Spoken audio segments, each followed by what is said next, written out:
Vous êtes déjà venu à Beauvais en 2012 en tant que ministre de l'économie sociale et solidaire. Oui. Cette fois, c'est la visite d'un candidat à la primaire de la gauche.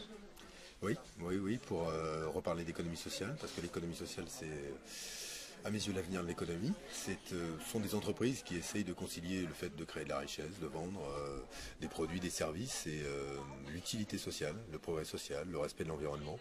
Et je trouve que dans une époque où on a le sentiment qu'une part de l'économie altère notre écosystème, l'environnement, pollue les sols, pollue l'air, euh, que cette économie aussi est dure pour les personnes, les travailleurs, bah c'est bien de faire le point avec l'économie sociale et solidaire. Voilà. Et pourquoi venir à Beauvais ou dans la région?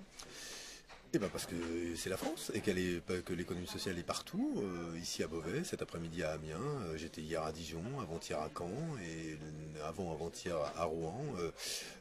Il y a énormément d'innovation sociale, il y a énormément de gens qui finalement décident de coopérer ensemble pour construire des solidarités, se préoccuper de leur cadre de vie, des conditions d'éducation des enfants, créer des activités économiques. On en parle un peu moins, on parle beaucoup des start-up, vous savez, des innovations technologiques, mais assez peu de ceux qui font de l'innovation sociale. Et bien ici à la Maison de Terre, il y a une crèche, il y a une maison multiservice, on fait un jardin de Noël, bref, on crée du lien. C'est pas de l'économie très bling bling, hein, c'est pas coté au CAC 40, mais c'est efficace, ça crée de l'emploi et puis surtout ça crée du lien entre nous, hein. On en parle moins, en l'occurrence, du côté de la droite. Ouais. Là, le dernier tour de la primaire, c'est dimanche. Mhm.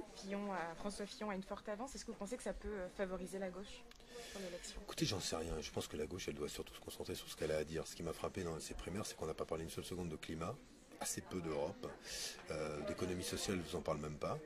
Mais moi, j'ai envie de parler de tous ces sujets-là. Et je pense que c'est en adressant des questions comme le travail, le fait qu'aujourd'hui on souffre au travail. Les lois travail, aujourd'hui, elles sont faites par des gens qui sont heureux d'aller bosser. Mais il y a aussi pas mal de gens qui aimeraient bosser, d'autres qui disent, bah, mon travail, aujourd'hui, je n'en vis pas bien et je n'y vis pas bien. Et je pense que ces questions-là, du travail, la question du revenu universel d'existence, 750 € par adulte à partir de 18 ans jusqu'à sa mort, tous les adultes, c'est une question aussi que je défends. La prise en compte aujourd'hui en tout cas le désir d'une démocratie qui respire davantage, ce que moi j'ai appelé le 49-3 citoyen, c'est-à-dire la possibilité pour les citoyens, 1% de citoyens inscrits sur les listes électorales, eh bien d'obtenir qu'une loi soit soumise à référendum quand ils ne sont pas d'accord avec. Voilà, je pense qu'il faut redonner de la respiration à notre pays, sur le plan démocratique comme sur le plan social.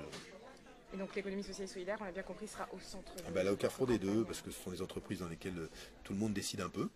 Il n'y a pas qu'un chef d'entreprise, qu'un actionnaire qui décide, c'est toutes les parties prenantes qui sont associées à la décision. Et puis en plus, elles se préoccupent d'utilité sociale et d'environnement. Donc c'est l'économie de l'avenir.